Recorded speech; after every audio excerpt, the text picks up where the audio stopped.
Hello दोस्तों, नमस्कार। स्वागत है आपका हमारे YouTube channel Uttarakhand GK very easy tricks में। और आज की इस वीडियो में हम बात करेंगे मार्च 2022 उत्तराखंड के महत्वपूर्ण करंट अफेयर्स के बारे में। आज की इस वीडियो में हम मार्च 2022 के उत्तराखंड से 45 प्लस इम्पोर्टेंट करंट अफेयर्स के बारे में बात करेंगे, जो कि आपके उत्तराखंड के यूके ट्रिपल एससी और यूके पीएससी के सभी एग्जाम से तो काफ़ी महत्वपूर्ण करंट अफेयर्स रहने वाले हैं। इससे पहले भी दोस्तों हमारी मंथली करंट अफेयर्स की सीरीज चलती है, जिसमें हमने 2019 से लेकर के 22 तक कंटिन्यू मंथ बाय मंथ हम आपको करंट अफेयर्स प्रोवाइड करते हुए चलते हैं। तो अगर आपने वो पुरानी वीडियोस नहीं देखी हुई है तो आप वो वीडियोस भी जरूर देख लीजिएगा। और इसी के साथ साथ आप प्ले स्टोर से हमारी application Uttarakhand GK very easy trick को जरूर डाउनलोड कर लीजिएगा। वहाँ पर आपको यूके ट्रिपल एससी के आगामी कोर्सेज और प्रैक्टिस सेट्स और कई सारे मॉक टेस्टेज मिल जाते हैं, जिससे आप अपने प्रिपरेशन कर सकते हैं। और कई सारे ऑनलाइन कोर्सेज भी वहाँ पे अवेलेबल हैं, जहाँ से आप अपनी प्रैक्टिस या अपने तैयारी को सुचारू रूप से चला सकते हैं। तो चलिए शुरू करते हैं दोस्तों आज की इस वीडियो को। और आज का हमारा पहला प्रश्न है कि प्रथम उत्तराखंड विज्ञान शिक्षा प्रसार सम्मान 2022 से किसे सम्मानित किया गया है। तो प्रथम उत्तराखंड विज्ञान शिक्षा प्रसार सम्मान से नरेंद्र सिंह रौतेला जी को सम्मानित किया गया। किसे? नरेंद्र सिंह रौतेला जी को। अगला प्रश्न दोस्तों, ये बहुत महत्वपूर्ण प्रश्न है कि शिक्षा के क्षेत्र में उत्कृष्ट कार्य करने के लिए राज्य के कितने शिक्षकों को शैलेश मठियानी शैक्षिक उत्कृष्टता पुरस्कार 2021 से सम्मानित किया गया है। तो राज्य के 18 शिक्षकों को शैलेश मटियानी पुरस्कार से सम्मानित किया गया है। देखिए दोस्तों, यहाँ से एक प्रश्न इंपोर्टेंट इस प्रकार से भी पूछा जाता है कि शैलेश मटियानी पुरस्कार किस क्षेत्र में दिया जाता है। तो शिक्षा के क्षेत्र में उत्कृष्ट योगदान देने के लिए या उत्कृष्टता दिखाने के लिए शिक्षकों को शैलेश मटियानी पुरस्कार से सम्मानित किया जाता है। और इस बार 2021 में यह शैलेश मटियानी पुरस्कार या शैलेश मटियानी शैक्षिक उत्कृष्टता पुरस्कार 2021 से कितने शिक्षकों को सम्मानित किया गया है? 18 शिक्षकों को सम्मानित किया गया है। अगला हमारा प्रश्न है कि राज्य में पहली बार स्नो सोइंग और sky snow open national championship का आयोजन कहाँ किया गया है। तो राज्य में पहली बार स्नो सोइंग और sky snow open national championship का आयोजन औली में किया गया है, जो कि चमोली जनपद में पड़ता है, जोशीमठ के पास में दोस्तों औली स्थित है। और 6 मार्च 2022 से 2 दिवसीय इस चैंपियनशिप का आयोजन किया गया था। तो कहाँ पे किया गया था? तो जहाँ पे भी दोस्तों हमारा स्कीइंग चैंपियनशिप होती है या स्नो ओपन चैंपियनशिप होती है, कुछ भी ऐसी चीज़ें होती है, वह मैक्सिममली हमारी औली में ही होती हैं। और औली कहाँ पड़ता है? चमोली जनपद में पड़ता है। और 6 मार्च 2022 को इस नेशनल चैंपियनशिप का आयोजन यहाँ पे करा गया था। अगला हमारा चौथा प्रश्न है, अच्छा प्रश्न है कि नशा मुक्ति को लेकर बेहतर कार्य करने के लिए राज्य के किस जिले को राष्ट्रीय पुरस्कार से सम्मानित किया गया है। तो नशा मुक्ति को लेकर बेहतर कार्य करने के लिए दोस्तों उत्तराखंड के उत्तरकाशी जनपद को राष्ट्रीय पुरस्कार से सम्मानित किया गया। किसे? उत्तरकाशी जनपद को। अगला हमारा प्रश्न है कि हाल ही में केंद्र सरकार के द्वारा राज्य के किस जलाशय में सी प्लेन योजना के प्रस्ताव को मंजूरी दी गई है। तो हाल ही में केंद्र सरकार के द्वारा दोस्तों राज्य में गुलरभोज जलाशय, जो कि उधमसिंह नगर जनपद में स्थित है, और नानकमत्ता जलाशय में सी प्लेन योजना के प्रस्ताव को मंजूरी दी गई है। और ये गुलरभोज जलाशय और नानकमत्ता जलाशय दोस्तों कहाँ स्थित हैं? उधमसिंह नगर जनपद में स्थित हैं। ठीक है, गुलरभोज जलाशय बौर नदी पर स्थित है और नानकमत्ता जलाशय दोस्तों हमारा नंधौर नदी पर स्थित है। ठीक है, कहीं कहीं नानकमत्ता जो जलाशय है, नानकमत्ता या नानक सागर जो है दोस्तों, यह किस नदी पर स्थित है? एक बार एग्जाम में यह प्रश्न नहीं पूछा गया है। तो नंधौर या सरयू आपको याद रखना है, नंधौर या फिर सरयू। ठीक है, बाकी गुलरभोज जलाशय हमारा बौर नदी पर स्थित है। और सी प्लेन योजना के प्रस्ताव को यहाँ पर केंद्र सरकार के द्वारा मंजूरी दी गई है। अगला हमारा प्रश्न है, राज्य के किस संस्था में सुपर कंप्यूटर परम गंगा की स्थापना की गई है। ठीक है, तो आईआईटी रुड़की में दोस्तों राज्य में सुपर कंप्यूटर परम गंगा की स्थापना की गई है। ठीक है, राष्ट्रीय सुपर कंप्यूटिंग मिशन के तहत सीडैक कंपनी के द्वारा इसका संचालन किया जाएगा। किसका? सुपर कंप्यूटर परम गंगा का। अगला हमारा सातवां प्रश्न है कि 8 मार्च 2022 को राजभवन की त्रैमासिक पत्रिका नंदा के प्रथम अंक का विमोचन किसके द्वारा करा गया था। तो याद रखना, अच्छा प्रश्न है दोस्तों। गुरमीत सिंह जी जो हमारे उत्तराखंड के 8वें राज्यपाल हैं, उनके द्वारा ही राजभवन की त्रैमासिक पत्रिका नंदा के प्रथम अंक का विमोचन किया गया था। तो प्रश्न ये भी बन सकता है कि राजभवन की त्रैमासिक पत्रिका का जिसे गुरमीत सिंह जी के द्वारा विमोचित किया गया था, उसके प्रथम अंक का नाम क्या था? तो नंदा। ठीक है, तो नंदा के प्रथम अंक का विमोचन किसने? गुरमीत सिंह जी ने किया है। अगला प्रश्न है, ये भी अच्छा प्रश्न है दोस्तों, कि हाल ही में दक्षिण एशियाई शांति एवं सुलह संस्थान का उद्घाटन कहाँ किया गया है। तो हाल ही में दक्षिण एशियाई शांति एवं सुलह संस्थान का उद्घाटन हरिद्वार में किया गया है। और देव संस्कृति विश्वविद्यालय के परिषद में उपराष्ट्रपति एम वेंकैया नायडू जी के द्वारा दक्षिण एशियाई शांति एवं सुलह संस्थान का उद्घाटन किया गया। तो अच्छा प्रश्न है दोस्तों कि दक्षिण एशियाई शांति एवं सुलह संस्थान का उद्घाटन कहाँ किया गया है? हरिद्वार में किया गया है। अगला हमारा प्रश्न है कि हाल ही में किसे वन अनुसंधान संस्थान की नई निदेशक नियुक्त किया गया है? तो डॉक्टर रेणु सिंह को वन अनुसंधान संस्थान यानी कि एफआरआई, जो कि देहरादून में स्थित है, 1906 में स्थापना हुई थी, कि नई निदेशक नियुक्त किया गया। किसे? डॉक्टर रेणु सिंह जी को। ठीक है। और वहीं वन अनुसंधान संस्थान की प्रथम महिला निदेशक कौन थी? तो प्रथम महिला निदेशक थी कौन? डॉक्टर सविता। अभी कौन है वर्तमान में? डॉक्टर रेणु सिंह जी हैं। अगला हमारा प्रश्न है दोस्तों कि अंतर्राष्ट्रीय महिला दिवस पर राज्य के किस एएनएम को बेस्ट वैक्सीनेटर अवार्ड से सम्मानित किया गया है? तो शांति नयाल, जिनका संबंध कहाँ से है? उधम सिंह नगर जनपद से है। तो इन्हें अंतर्राष्ट्रीय महिला दिवस, जो कि 8 मार्च को मनाया जाता है, पर राज्य एएनएम की बेस्ट वैक्सीनेटर अवार्ड से सम्मानित किया गया है। यह अवार्ड दिल्ली में स्वास्थ्य मंत्री मनसुख मंडाविया के द्वारा प्रदान किया गया शांति नयाल जी को। अगला हमारा प्रश्न है अंतर्राष्ट्रीय महिला दिवस पर प्रदेश के कितने महिलाओं को कल्याणी सम्मान 2022 से सम्मानित किया गया है? तो अंतर्राष्ट्रीय महिला दिवस पर प्रदेश की 11 महिलाओं को कल्याणी सम्मान 2022 से सम्मानित किया गया है। कितनी महिलाओं को? 11 महिलाओं को। अगला प्रश्न है उत्तरांचल नारी शक्ति सम्मान से किसे सम्मानित किया गया है? तो उत्तरांचल नारी शक्ति सम्मान से दोस्तों बसंती देवी जी को सम्मानित किया गया है। और बसंती देवी जी का संबंध किससे है? पर्यावरणविद ये हैं, तो उत्तराखंड नारी शक्ति सम्मान से इन्हें सम्मानित किया गया है। अगला हमारा प्रश्न है दोस्तों कि स्लोवाक बैडमिंटन इंटरनेशनल ओपन महिला एकल का खिताब किसने जीता है? तो स्लोवाक बैडमिंटन इंटरनेशनल ओपन महिला का खिताब अदिति भट्ट ने जीता है। और इनका संबंध कहाँ से है? अल्मोड़ा से है। और इन्होंने फाइनल में चीन की वेन ची को 19-21, 21-10 और 25-23 से हराया था। तो स्नोवॉक बैडमिंटन इंटरनेशनल ओपन महिला एकल का खिताब किसने? अदिति भट्ट ने जीता है। इनका संबंध उत्तराखंड के अल्मोड़ा जनपद से है। अगला प्रश्न है दोस्तों कि हाल ही में चर्चाओं में रहा बद्रीनाथ मंदिर एक्ट कब लागू हुआ था? तो 1939 में बद्रीनाथ मंदिर एक्ट लागू हुआ था। ठीक है। और इस एक्ट में अभी हाल ही में संशोधन की मांग की गई है, इसलिए यह चर्चाओं में था।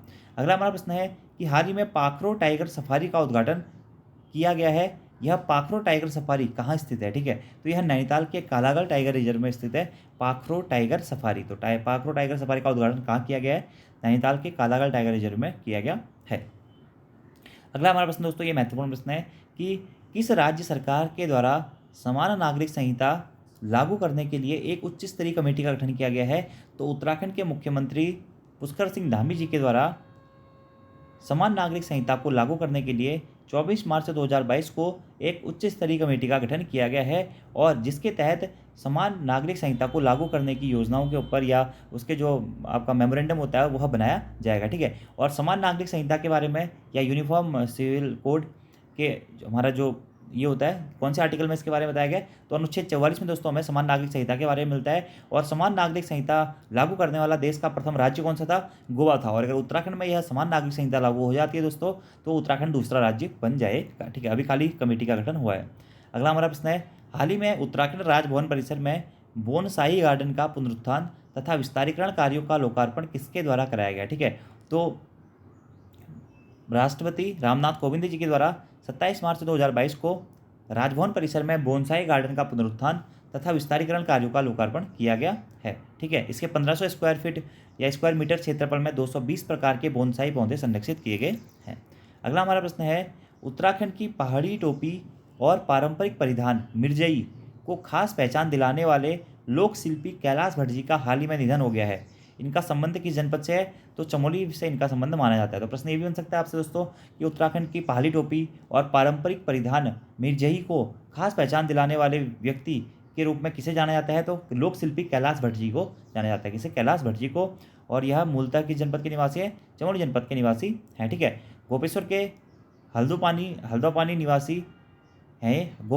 चमोली जनपद के गोपेश्वर के हल्द्वापानी निवासी है। और 14 मार्च 2022 को इनका निधन हो गया है।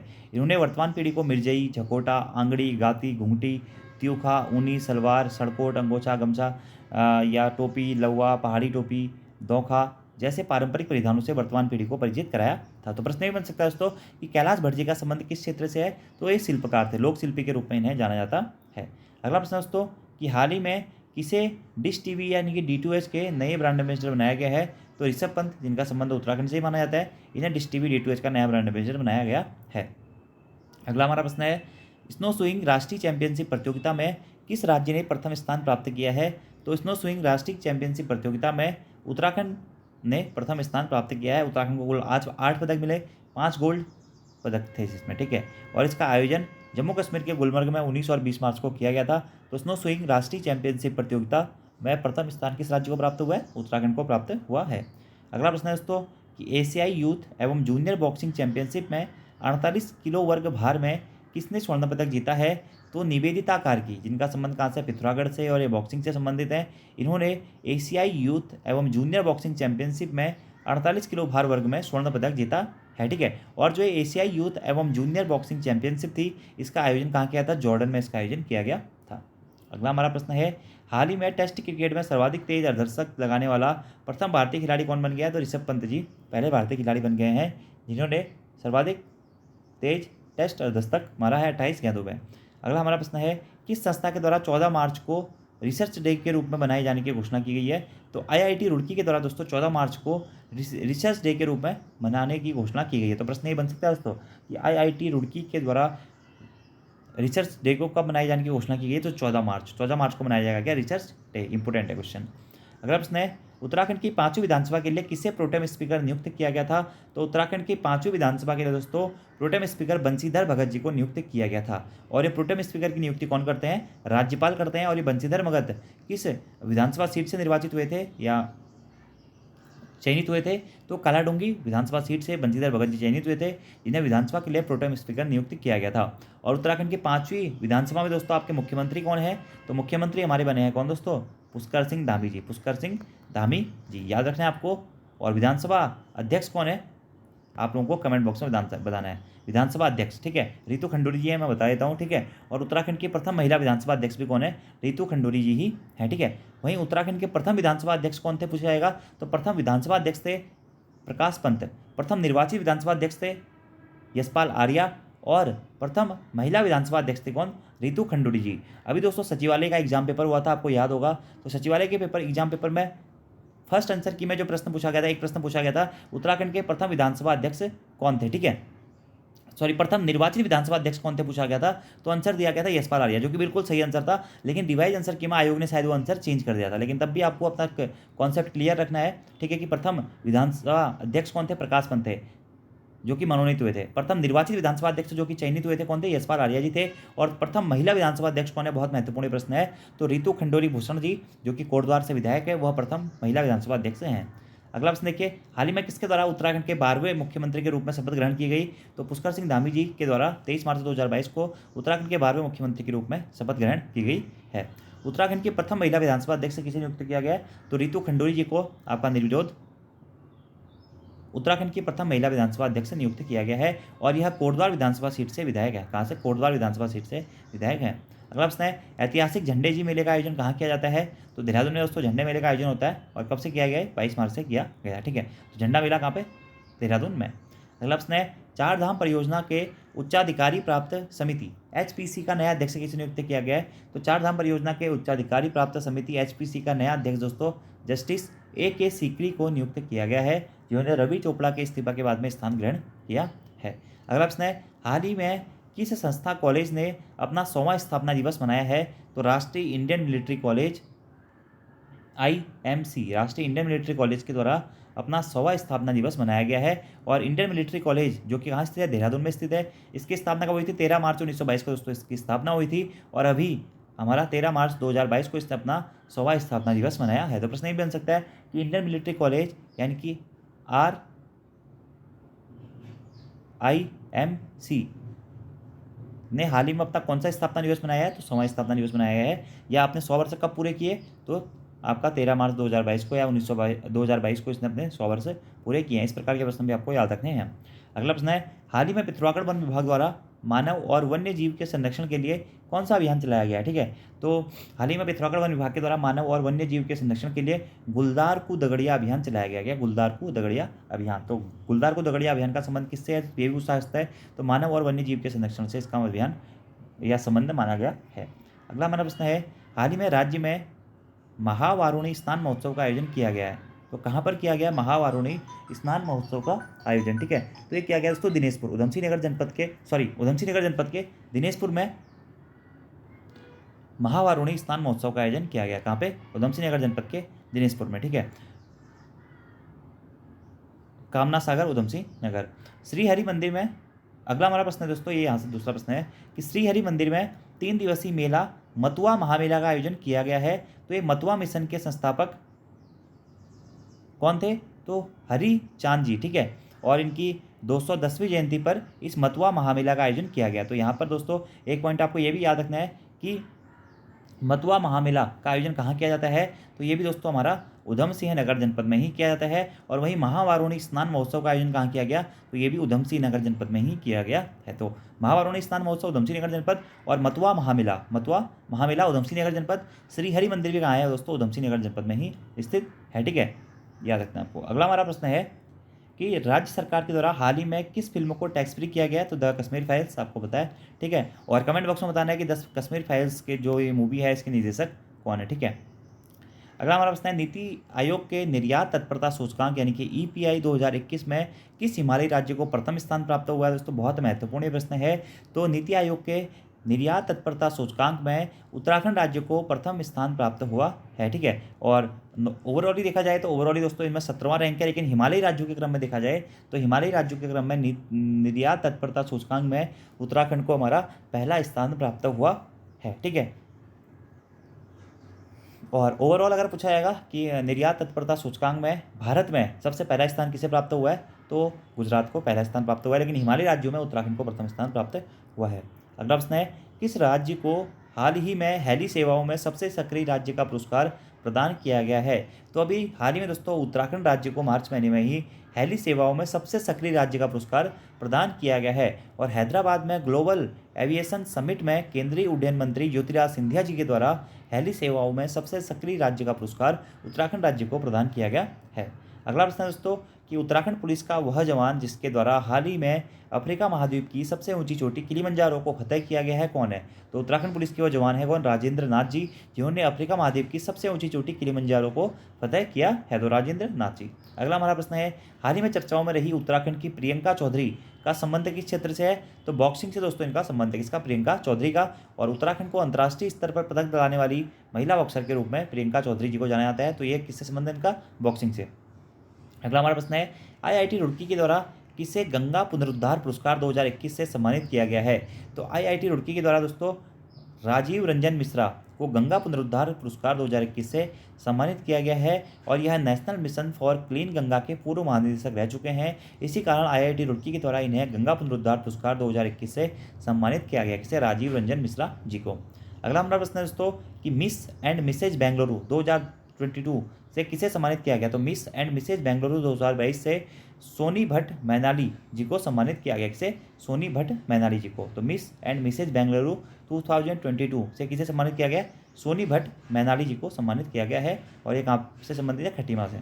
अगला प्रश्न है हाल ही में सिंधु घाटी सभ्यता से जुड़ी पाषाण निर्मित महिषमुखी चतुर्भुज मानव प्रतिमा की खोज किस स्थान पर हुई है उत्तराखंड में? तो उत्तरकाशी जिले के देवल गांव में, जो कि यमुना नदी घाटी में पड़ता है, यहीं पर सिंधु घाटी सभ्यता से जुड़ी पाषाण निर्मित महिषमुखी चतुर्भुज मानव प्रतिमा की खोज की गई है। तो सिंधु घाटी सभ्यता से जुड़ी पाषाण निर्मित महिषमुखी मानव चतुर्भुज प्रतिमा की खोज कहाँ पर की गई है? उत्तरकाशी जिले के देवल गांव में की गई है। और यमुना नदी घाटी में यह हमारा देवल गांव पड़ता है, जहाँ पे सिंधु घाटी सभ्यता से जुड़ी महिषमुखी चतुर्भुज मानव मूर्ति मिली है, ठीक है। और रोम की शोध पत्रिका ईस्ट एंड वेस्ट में प्रकाशित यह जानकारी के हिसाब से यह बताया गया है। अगला प्रश्न है भारतीय पर्वतारोही फाउंडेशन यानी कि IMF इंडियन माउंटेनिंग फाउंडेशन की पहली महिला अध्यक्ष कौन बनी है? तो उत्तराखंड की हर्षवंती बिष्ट जी, इनका संबंध कहाँ से था? पर्वतारोहण से था। इन्हीं को भारतीय पर्वतारोही फाउंडेशन की प्रथम महिला अध्यक्ष बनाया गया है, किसे? हर्षवंती बिष्ट जी को। अगला प्रश्न है हाल ही में 86 वर्ष की उम्र में मेहरबान सिंह नेगी जी का निधन हो गया है, उनका संबंध किस क्षेत्र से था? तो यह अधिवक्ता या वकील थे। और उत्तराखंड राज्य के प्रथम महाधिवक्ता कौन थे? वो भी हमारे मेहरबान सिंह नेगी जी के थे। कहीं कहीं आपको दोस्तों उत्तराखंड के प्रथम महाधिवक्ता में ललिता प्रसाद वैष्णव जी का, ललिता वैष्णव जी का नाम भी देखने को मिलता है, ललित प्रसाद वैष्णव जी का। तो लेकिन आयोग अभी तक जो आंसर मानता है वो मेहरबान सिंह नेगी को ही मानता है। तो उत्तराखंड के प्रथम महाधिवक्ता मेहरबान सिंह नेगी जी का निधन हाल ही में हो गया है। अगला प्रश्न है तृतीय राष्ट्रीय जल शक्ति पुरस्कार के तहत राज्य के किस गांव को देश में सर्वश्रेष्ठ ग्राम पंचायत का प्रथम पुरस्कार से सम्मानित किया गया है? तो तृतीय राष्ट्रीय जल शक्ति पुरस्कार के तहत राज्य के घसपड़ गाँव, जो कि अल्मोड़ा में पड़ता है दोस्तों, को देश में सर्वश्रेष्ठ ग्राम पंचायत का प्रथम पुरस्कार से सम्मानित किया गया है, ठीक है। किसे? घसपड़ गाँव को। कहाँ पड़ता है? अल्मोड़ा में पड़ता है। पुरस्कार के रूप में ग्राम्य परियोजना अल्मोड़ा प्रभाग के उप परियोजना निदेशक डॉक्टर शिव कुमार और ग्राम सभा के प्रधान दिनेश चंद्र पांडे ने यह पुरस्कार ग्रहण किया है। पुरस्कार के रूप में एक स्मृति चिन्ह, प्रशस्ति पत्र और 2 लाख रुपए की धनराशि दी गई है रामनाथ कोविंद जी के द्वारा। अगला हमारा प्रश्न है, स्याही देवी मंदिर या स्याही देवी शीतला खेत के जंगल व जल स्रोत को बचाने के लिए कौन सा दिवस मनाए जाने की घोषणा की गई है? तो ओण दिवस मनाए जाने की घोषणा की गई है। स्याही देवी शीतला खेत के जंगल व जल स्रोत को बचाने हेतु कौन सा दिवस दोस्तों? ओण दिवस। और कब मनाया जाएगा ओण दिवस? 1 अप्रैल को बनाया जाएगा, ठीक है। और 2003 से जंगल बचाओ जीवन बचाओ मुहिम इस क्षेत्र में चलाई जा रही है और इसी के तहत दोस्तों जंगल व जल स्रोत को बचाने के लिए ओण दिवस मनाए जाने की घोषणा की गई है। कब? 1 अप्रैल को स्याही देवी शीतला खेत के आसपास, जो कि अल्मोड़ा जनपद में पड़ता है। अगला हमारा प्रश्न दोस्तों कि राज्य के किस व्यक्ति को प्रधानमंत्री नरेंद्र मोदी जी ने पीएचडी अवार्ड से सम्मानित किया है? तो नीलेश आनंद भरणे, जो कि कुमाऊं के हमारे डीआईजी हैं, इन्हें प्रधानमंत्री नरेंद्र मोदी जी के द्वारा पीएचडी अवार्ड से सम्मानित किया गया है, ठीक है। और फॉरेंसिक साइकोलॉजी में पीएचडी करने वाले देश के प्रथम आईपीएस अधिकारी, अहमदाबाद में राष्ट्रीय रक्षा विश्वविद्यालय के प्रथम दीक्षांत समारोह में यह जो पुरस्कार है प्रदान किया गया था। और नीलेश आनंद भरणे जी को प्रधानमंत्री नरेंद्र मोदी ने पीएचडी अवार्ड से सम्मानित किया है। ये वर्तमान में क्या है, कुमाऊं के डीआईजी हैं, ठीक है। और फॉरेंसिक साइकोलॉजी में पीएचडी करने वाले देश के पहले आईपीएस अधिकारी भी कौन है? नीलेश आनंद भरणे जी ही है। तो यहाँ पर दोस्तों हमारे मार्च 2022 के जितने भी क्वेश्चंस मुझे लग रहे थे इंपॉर्टेंट है या आपसे पूछा जा सकता है या आपकी बेसिक इन्फॉर्मेशन के लिए जरूरी थे, वो मैंने आप लोगों को बता दिए हैं। आई होप दोस्तों आप लोगों को वीडियो भी पसंद आ रही होगी और अच्छी भी लगी होगी। अगर आपको वीडियो पसंद आती है तो वीडियो को लाइक जरूर करें, कमेंट जरूर करें, अपने दोस्तों के साथ में वीडियो को जरूर शेयर करें। तो दोस्तों आज की वीडियो में इतना ही। Thank you, thanks for watching video, see you next time. और अभी तक आपने प्ले स्टोर से हमारी application Uttarakhand GK very easy trick को डाउनलोड नहीं किया हुआ है तो उस एप्लीकेशन को जरूर डाउनलोड कर लें। आपके आगामी एग्जाम से तो वह एप्लीकेशन बहुत महत्वपूर्ण रहने वाली है। धन्यवाद।